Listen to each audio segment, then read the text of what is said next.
Hello Blue Sky friends and good morning. I'm going to make a quick tutorial for you guys on how to operate the new shredder.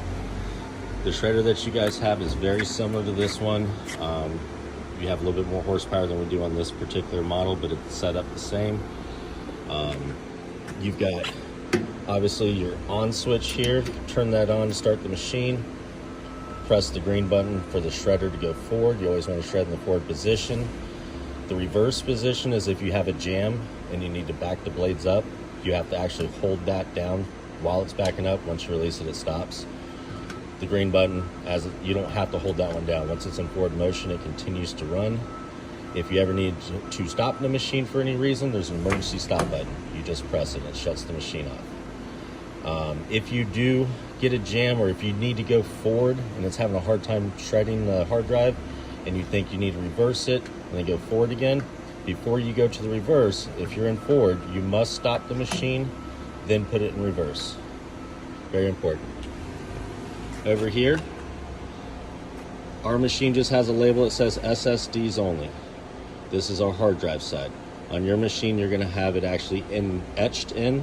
You'll have SSD and you'll have etched in HDD.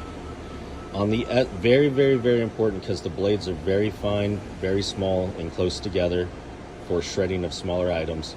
The SSD slot, the only hard drives that you can put through this side are the three that I have you shown here.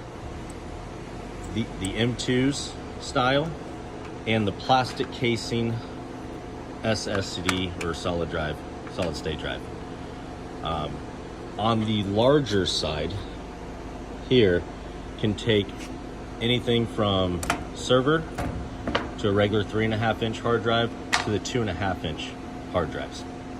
Keep in mind, if it's a standard HDD, you don't ever want to put that in the SSD slot. Even if it's the smaller 2.5, you still want to shred it on the HDD side. So again, these are the types that you put through HDD. These are the only types to put in through the SSD. If you have any questions, you guys can feel free to contact me. My name's Nick. My number is 813-459-8741. And one last thing, it's pretty self-explanatory. You guys will have a conveyor belt off the backside. You place a pallet and a Gaylord underneath the conveyor, and it auto feeds into the Gaylord. Thanks, guys.